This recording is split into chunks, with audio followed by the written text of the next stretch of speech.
Chapter 12. Except for the illness shortly after they arrived, things were going rather well at the Wakamatsu Tea and Silk Farm colony. Mary was a happy, healthy baby, and Okey was kept quite busy caring for the two girls. There was much laughter and joy in the Schnell house with its many residents. Two of the families who arrived in October had each brought a child with them, and now there were 4 children in the colony. Herr Schnell promised that each family would have its own small house by the following year. When the men were working in the fields, it was difficult for Okey to tell who was Japanese and who was not. The Wakamatsu men no longer wore their traditional short, hoppy jackets with the leggings or wraparound pants. They now wore denim overalls or long pants, long-sleeved cotton shirts, and the heavy boots that had seemed so strange when they first arrived. Now the men looked like Californians. Herr Schnell spent many hours outside working with the men, but he also found time to play with his daughters. "He is a crazy man," laughed Mrs. Schnell. Her eyes shone as she watched her husband quietly peek at Mary, then pick Frances up and gleefully dance her around the room.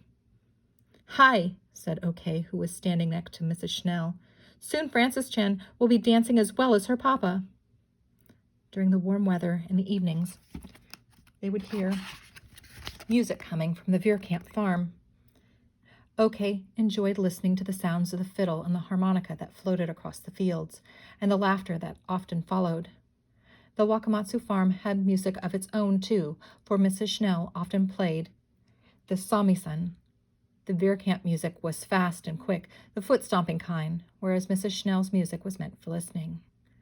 Mrs. Schnell was teaching Okey and Frances how to play the 3-stringed Japanese instrument, and Okey thought it was easier to pluck a chicken than to pluck the samisen, and she smiled as she thought of many happy times here on the Wakamatsu farm. The tea plants continued to flourish and to grow strong. Weather was exactly what the colony needed, with plenty of rain and sun. Henry Veerkamp and Matsu had become close friends. Henry visited often, bringing gifts of bread and pies that his mother had baked. Other neighbors were friendly also. Because things were going well, it was unexpected one morning to find no water coming out of the Gold Hill ditch. This was the ditch that supplied water to the farm all year long. Herr Schnell and Matsu left the house, heading toward the tool shed, then to follow the creek up the hill to find out why there was no water. Okey and Mrs. Schnell spent the rest of the morning cutting and sewing material. They were making a dress for Mrs. Schnell, just like the ones Mrs. Veerkamp wore, but much smaller. The dress would have a fitted bodice with buttons down the front, a full skirt, long sleeves with lace cuffs, and a lace collar at the neck. They had purchased the material at Bell's store in Coloma. Okey would make one for herself, too, and she was excited at the thought of having a new dress. It would be small in size, for she was the same size as Mrs. Schnell. She would not be as beautiful as Mrs. Schnell, but she wondered if she would look pretty in the new dress. She glanced at Frances, who appeared to be happily entertaining her sister. She smiled to see the girls were busy too. At noon, the ladies stopped working and prepared lunch. Mrs. Schnell frequently looked out the window toward the creek. "Okay," said Mrs. Schnell. "The men should have returned by now. I wonder if they found unexpected problems." Okey was worried too. Herr Schnell and Matsu had left hours ago, and the ditch was not that far away. "Shall I look for them?" asked Okey. "Surely nothing can happen to Schnell-san on his own farm. Is it the water, Schnell-Oku-san? Is that why you are so worried?" She was aware of arguments between farmers and gold miners over the use of water. "Yes, Okey, I am very worried. I feel that something is wrong." Mrs. Schnell picked up the lunches that were wrapped in furoshiki and handed them to Okey. "All the workers are in the vineyards, so I must send you all alone. Please be careful."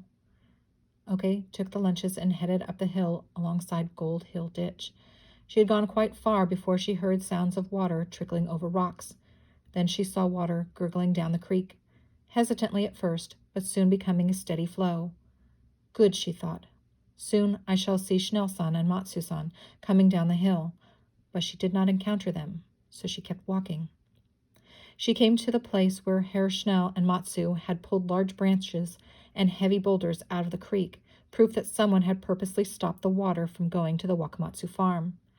She was puzzling over the pile of debris when she began to hear voices coming from a short distance away. That was Schnell's. She could hear him clearly. Well, well, well, he said. What do we have here? Oke continued up the hill and followed a path leading away from the creek, quietly now, trying not to make any sound, not stepping on broken branches or kicking stones. She came slowly around a bend and saw Herr Schnell and Matsu standing at the edge of a messy camp, their pants and boots dripping water. She quickly ducked down behind a bush. She could see and hear the men, but knew she was well hidden. 3 grubby gold miners had been sitting around a campfire, and now one of them was standing and glaring at Herr Schnell and Matsu. Another miner started to reach for a rifle. Quickly Matsu drew his katana, long sword, and the man froze. He glowered at Herr Schnell. What you doing here? He asked angrily, tobacco spittle dripping from his mouth. Get out of our camp. Go on, get out of here. We will, said Herr Schnell calmly, but I want to know why you would steal the water. There is enough for all of us. It ain't your water. Well now, said Herr Schnell, as he took a folded paper out of his pocket and held it in front of him. This document says it is our water. It makes no never mind what your paper says, sneered the man. It's our water. And he bunched his hands into fists, thrust his jaw forward, and spat out a shot of murky brown liquid that landed just in front of Herr Schnell's boot. Herr Schnell did not acknowledge the man's rudeness. This is a legal paper, he said. It gives us the right to use the water that flows through Gold Hill Ditch. If you stop the water, you could go to jail, for we own the water rights.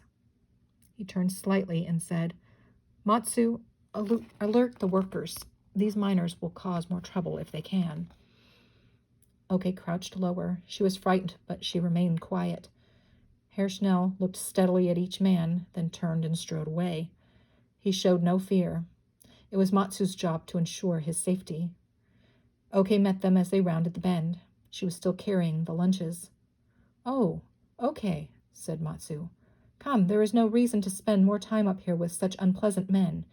We have taken care of the problem. And he took the lunches from her and said, Arigato, thank you, and led her down the hill to join Herr Schnell.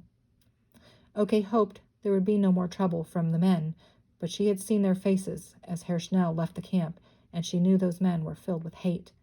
She looked at Herr Schnell's face and wondered if he had eyes in the back of his head. He was leaning on his shovel, looking at the water flowing down the creek. He knows he is not finished with the miners, she thought. He knows how hateful they are. But now her job was finished, for she had given the men their lunches. She hurried back to the house to tell Mrs. Schnell about the troublesome miners. She did not think it would be wise for those men to go against Herr Schnell and Matsu. Did they know nothing about samurai?